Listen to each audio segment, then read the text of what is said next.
First things first, Charlie, how are you? I'm very well, thank you. I'm good. I'm just in the studio at the moment, so yeah, I'm having a good day so far. That's very good to hear. So before we get Yeah. into the music that you've been making lately and what you're working on now, I would like to go back to the beginning. And I read that you grew up in a very musical household. Both your parents were professional musicians. Was there ever a rebellious phase where you didn't want to do anything uh, music related? Do you know what? It's funny you say that. I had a phase apparently when I was about 11 years old where I used to tell people I wanted to be a forensic detective. So I was Okay. really into crime shows and detective shows. So I had like a phase for a while apparently where I was really into that and I was telling everybody that that's what I was going to do with my life. But I don't think it lasted very long. So I think there was a very short time, but otherwise it's pretty much been music all the way. And you know what? My parents, bless them, they it's not like they didn't encourage me to do music because they were so supportive. But I think, they definitely didn't push me into it. It wasn't like they kind of forced it on me or anything. So I think they were pretty open as to what I would eventually end up doing, but it so happened to be music. What attracted you to music then? Was it just singing that you know you could sing? Was it writing? What was the first initial appeal of music for you? I think it was I think as a small child, obviously singing along with songs on the radio, singing along with your favorite songs was like definitely a driving force. But then quickly I developed a love for writing songs. And Mm. I had this idea that I wanted not only to sing, but also to sing my own songs. So it definitely started quite soon, I would say. It's probably about 7 or 8 years old when I started to scribble down ideas for songs in school notebooks. And Okay. in break time at school, I kind of sit, we had this porch. There was a playground outside and there was a porch, and I'd sit under the porch with my school books and jot down ideas. And I could kind of hear not just the melody and the lyrics, but the whole instrumentation and the Okay. arrangement in my head. So I'd kind of indulge in that a little bit. And I started a girl band with some Okay. friends, with 2 or 3 or 4 friends. And my job was I would write the songs and we'd make up, choreograph dance routines or whatever and go and perform them. So I knew I kind of wanted to write as well as just sing and perform. Yeah. So I think it was What kind of a combination. what was your band called? We were called Strike. Okay. Strike. And There was 4 of us, I think, and then eventually it became like a 3-piece. so some internal drama as young children. Yeah, it was like one girl's parents didn't want to sing in certain types of material, and then the other girl, her mum owned a clothing store, so she used to provide like costumes for us. Okay. So it was fun. And obviously, that's just trying things out and then kind of finding your footing. Was there a moment, because you did study music as well, was there a moment where you felt kind of, okay, now I kind of have a sense of what I'm doing. Now I kind of get a feel for it. Yeah, I think that came actually after some time after my studies because I'd Okay. obviously my mum's a vocal teacher as well, so I'd always had some kind of vocal training at home in a very, very loose way. She wasn't like a pushy mum or anything. She was really relaxed about it. So when I'd Mm. ask her for help, she'd obviously give me lessons and whatnot. And my tuition, my training at university was great. But I think it was sometime after, I think probably the first year after I left, I moved down to London. And I was kind of making music pretty much full time, I'd say. I had like a part-time job on the side for a time, but otherwise I was doing a lot of writing sessions Right. and making music and doing gigs as well. So I think probably that first year of being completely on my own, I would have been about 21 or so. I think that's when it started to kick in. And then in terms of like studio recording, that came maybe 2 or 3 years later because Okay. by that point, I'd done so many sessions and so many studio demos that I think my studio savvy kind of kicked in a couple of years after that as well. So probably my early 20s, I think. Right. Well, one question about your studying days, because I read this on Wikipedia, so I don't know how to what extent it's true. But did you win a kind of a competition where you had a sit down with Paul McCartney to talk Yeah. about songwriting? I did, yeah. It wasn't like a competition actually. It was just something they do at the end of when you're kind of in the graduating class after 3 years of studying. They choose a handful of students. It's usually around 5 students to do a bit of a mini masterclass with Paul McCartney. So it was me and him in a room for 20 minutes, just Okay. the two of us. And I got to play him 3 songs of my own on the piano and sing. And he could like listen and give feedback and tips. And he was so nice, actually. He was really down to earth and really friendly and lovely. So that was cool. And then at my graduation, he also presented the degree. So I met him Okay. twice. So the second time he gave me my certificate. That was That's cool. a nice full circle in a way. Um, Yeah, it was really cool. He was really nice. what have you, and then this is a lot broader than just those moments, but what have you learned about songwriting? Is there maybe one tip you can share or something that is very essential to the way you write songs or your approach to songwriting? My approach is, I think there's so much instinct actually, because you can get more crafted as you learn to write songs, and you can kind of study. um, as songwriters, our job is often to kind of to look at references or to take other people's feelings and ideas and try and interpret them. But I think a lot of that actually, when you boil it down, comes down to instinct and Okay. taste. And it's much more important than just kind of being able to write effective hit melodies, or melodies that you think will please a lot of people. Actually, I think what sets songwriters apart is their taste and their instincts. Hmm. And that's obviously something you can't teach. So if you meet someone and they just have a you click and there's a natural rapport, I think often it's because their instincts are in line with yours. And that takes you, that can be a good thing or a bad thing, I guess. Because Right. if you have instincts for really commercial kind of sound stuff, then obviously that's a great situation to be in. But I think it's important to hone one's instincts and and to develop your taste as well, because it takes you quite far. Yeah, that's an interesting point because you did write songs for both European artists and then you ventured into Korean pop, Uh-huh. which I suppose is it's a different world. Are there different nuances to writing for that market or for that audience? I think definitely there are. I think, I mean, on a musical level, there are certain changes, certain differentiating factors that you'd include if you're going to make a track that's accessible for the Korean Mm. market. In terms of syllable count, if you're writing top line melodies, or harmonically, how many chord changes they like in their songs, how much variation that goes into it. That's quite different from Western music at the moment, which is generally more vibe based, I feel, and more simplistic and a little bit more. It just kind of it finds its lane and it kind of stays there and just allows the listener to enjoy that. Whereas Korean music likes variation, so they're constantly looking for that surprising change, or the twists and turns in the song. So I Okay. think on a musical level there are definitely differences. But also, the predominant genres that are strong there, within K-pop, it's quite harmonically rich. Yeah, it's quite sophisticated. So they like a lot of jazz and R&B and urban influenced music. So that's obviously that suits me quite well. So Right. how I got into K-pop was actually writing R&B music, not setting out to be a K-pop writer at all. It just kind Sure. of happened that way. And from that whole experience, both writing for European artists and Korean artists, what did you take away into your own music? Because, like you say, it's about instinct and it's about yeah, kind of going with your gut, I suppose. But is Mm-hmm. there anything that you took from writing for others? Yeah, I definitely. I think even now when I'm writing my own stuff, I like to write for others at the same time, because Mm. it kind of keeps your instincts again in check a bit, and it allows you to get songs out of your system that you wouldn't write for yourself. So it's really healthy. But what I learned, I think, was, from writing a lot of K-pop, I learned that you can take chances and it's okay to be bold, and you don't have to necessarily follow styles that everyone else seems to be doing. You Mm. can kind of, you can take those risks, because, I mean, if you think about kind of great artists from the past, one kind of key factor I think that they all shared was that they were bold and they had a sound that was unique to them, and they weren't afraid to make a statement with their music and to take chances and not sound like anyone else. So I think writing K-pop has given me that confidence to just stick to my guns when I make my own music and not feel like I have to fit in too much.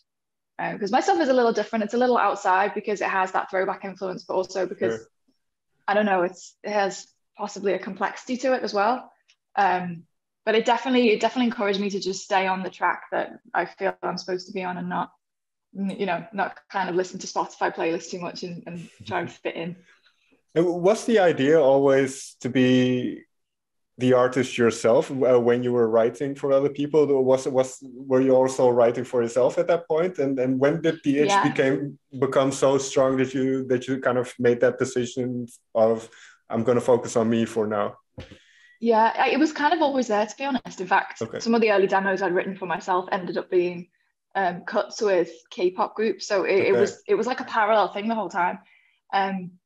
To be honest, I had material that could have been, I could have made a couple albums already, probably over the last 5 or 6 years, but I don't know, the timing wasn't there, or we had something just before, like 2019, just before COVID and the pandemic and everything. And then that felt like the wrong timing. So we just were, I think, looking for the moment, and we were quite busy as well with the K-pop. So that kind of kept me on the go with that. But the intention was definitely always to do my own project, and I only really got into writing songs for other people to meet producers that I felt I could write my own songs with. So it was always definitely like on the back burner the whole time. You mentioned kind of the sound that you have now for a bit of nostalgia, but some sophistication to it as well. What is it about? And I suppose it's because it's the era that you grew up in, and you kind of form your own identity. But what is it about this era of music that you find so interesting? I think it was kind of a bit of a pinnacle in terms of how definitely as an R&B singer, I felt like the genre had really developed to a point in that era where there was a certain degree of excellence, and there was the expectation of excellence. And I'm always drawn to that because I'm like, as well as being, a performer and a songwriter, I'm like a musician first and foremost. So that inspired me just to kind of aim for something that's so, musically rich and musically well, articulated. And I think I wanted an album to make a collection of songs that could kind of live up to that standard. Not that I feel like standards have dropped. I think there's amazing stuff happening now, but it's in a different direction. So for me, it just inspired me. I was always drawn to that. I like the richness. I like the kind of the harmonic sensibilities of that era. And I just think it had so much, it was so cool, like the whole kind of 90s hip hop influence and how that came through R&B, and how R&B was like pop for a second. It had a commercial appeal, and you could kind of have a career, a pop career, but doing music that was really authentic and really had roots and had soul. So for me, that era kind of encapsulated so many different aspects of, the kind of career that I'd like to have. And it's just also purely what I was drawn to, like when I sit at the keyboard and I play, it was just always music that kind of felt like it was somehow influenced by that era. Right. And it's interesting, or I find it important what you mentioned, being a multi-dimensional musician, because I saw a clip, I think it was on Facebook, but it was originally for TikTok, I think. But where you kind of go through the process of writing a song and sitting behind the piano and kind of playing a bass line, doing all those kind of things. Is that generally how you write? Is that kind of the basic demo? I mean, when it's a song from scratch, yeah, pretty much it's going to be in stages. I mean, there's so many different ways you can write. There's obviously these days there's a lot of like top line into tracks as well. So sometimes I get a track and it's, there's no melody, there are no lyrics or anything, and it's just a question of using that as inspiration and then writing the top line. And other times you get a top line where there are spaces missing and they want you to write certain sections. And then other times it's like, you might work with a producer and an artist, and then you're kind of feeding off the artist and helping them shape it. So there are so many different variables in terms of how the songs get written. But for my project, when we start from scratch, it tends to be that kind of method where we will layer in stages. We'll use samples too if it's relevant to the song, or sometimes some certain songs have started with keys, just with like a chord progression. That can also happen. But if it's more like a rhythmic track, like a drum, a drum heavy up tempo or something like that, often like the drums is a good starting point, because you get to know how much how thick the chords should sound, or how chord rich the song should be, because often if the drums are so strong, you don't really even need the harmony to play that much of an important role. So drums are a good starting point, I think, usually when we make songs from scratch. Okay.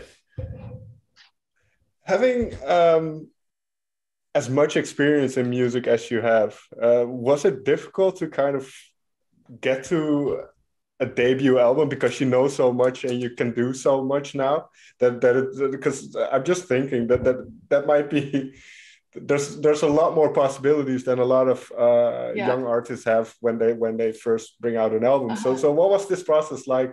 What was it, an arduous process, and were you very perfectionistic or? Yeah, very. So it was like it was an amazing process. Like there was moments of pure joy, like a pure high you have when you make a song that you're absolutely in love with. There was that, but then there was also the flip side, which is sometimes coming home from the studio feeling like I needed to do better, or I could have done more, or it's hard being a creative person because you have those conflicting emotions, and you have to kind of, at some point you have to gather what you have and see what you're missing, and then just be a bit more focused and say, okay, I'm missing this kind of song, I would like to have this kind of song. So we had about 6-7 tracks that we were quite convinced were going to be on the album. And then during the lockdown, I wrote about 5 more songs in that time, and we decided to finish those and include them as well. So half the album was pretty much brand new, fresh, and then the other half were songs that we'd had for a couple of years that we were really happy with. So it was a long process, I think. It took a few years to come together, but I'm really glad that that we waited to do it right, to do it the way we wanted. But I mean, even now I'm planning like a second album. I've got so many ideas and so many songs. So it's, even though I'm still in the process of getting this one out, I need to maybe just chill for a second and then go back into the studio and get a second album together. With that in mind, then, with this first kind of official collective whole as an outing, what do you want to convey, or what do you want kind of this album to be for your first album? I want it to be, I really hope that people listen to it and they feel like they've entered this like musical world that I've created, and then they want to be in it and they want to stay in it. And it's a, it has that loop factor where when they've heard the last track, they want to go back to the beginning and be in that world a little bit, because we've tried to be so thorough and make the songs flow together so well and create that cohesion in it. So I really hope people enjoy being in the Deluxe Life world for now, and they just want to stay there for a bit, and they get the elements of what I'm about as a musician. So there's a slickness, there's a sophistication, there's a feminine side, but then there's these masculine drums, there's the songs that you can definitely dance to, club friendly songs, ballads, just the whole kind of experience. I can see a full live show in my head with a big production, and it's definitely like an experience, I think, when you hear it. So I hope people take that away from it. And now the first couple of songs that have been out, they kind of delve into the intricacies of relationships and trying to break up with somebody, either successfully or unsuccessfully. Can I assume that you mostly write from own experience? Yeah, kind of. I think I draw upon my own experiences, but it's not always the experience I'm going through at the time that I write the song. So it could be something I've been through, a few years before. I've actually been married for about 3.5 years now, so I'm not in a phase where I'm breaking up with anyone anytime soon. But no, it's definitely things I'd been through in the past, or things, experiences I'd had secondhand from friends or things like that, just to try and draw upon it again to create that rounded experience. There's a lot of, I think this, the songs I write, even when they're kind of heartbreak songs or they're a bit more on the melancholic side, I like the tracks to be uplifting in a way. So even when there's that complexity to it. So even when the lyrics kind of could be a little bit more, I don't know, a little on this more on the sad side, the track has this upbeat quality that still makes you feel like you want to hear the song again and again. So I like that juxtaposition really between, the heartbreak and feel good factor. Right. And as you mentioned, there is a sense of solace that can be found in those type of songs, kind of the melancholy of it and everything. And so Wish I Could, that's the new single. When not when. How does a song like that start? Again, was that with the drums, or was that kind of just a melody line that you had? How did that particular song start? That was actually quite an interesting one. It was different. So my producer, Obi, he had this beat catalog of beats that he'd had, amazing beats he'd had from like the mid 2000s, because he'd been a really successful producer and he'd been working in New York at that point. So he had beats that he'd made, a lot of those beats were made in New York in like 2004, 2005. And they had this like texture to it, this New York vibe, kind of crunchy, dusty sounding vibe that I just thought was like really inspiring. So we took that, we sampled from one of his old beats for Wish I Could, and we used that as like the starting point and then built a new production around it. And then I took it home. We had like a sketch of it. We had a Christmas party. And I grabbed that beat down and put it in my phone. And then over the next few weeks, I sat and started to write lyrics and melodies at home.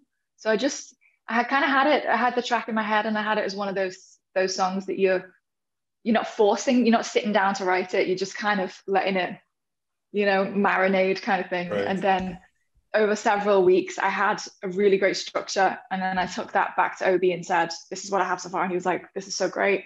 And then we kind of worked on the melodies for the chorus together. He had some great ideas and we bounced off each other and finished it. And we recorded most of the song, I think, like a week later in one night. Okay. And then sometimes we leave the ad libs till later because we want to really design them and create that perfect choices of notes, so we kind of left it a few weeks and then we finished it maybe a month after we'd started on it. So yeah, so it was in stages, but it was also like an inspirational one as well. Right. And you mentioned Obi, your husband, and now is it easier or more difficult, you think, to work with somebody you know so well?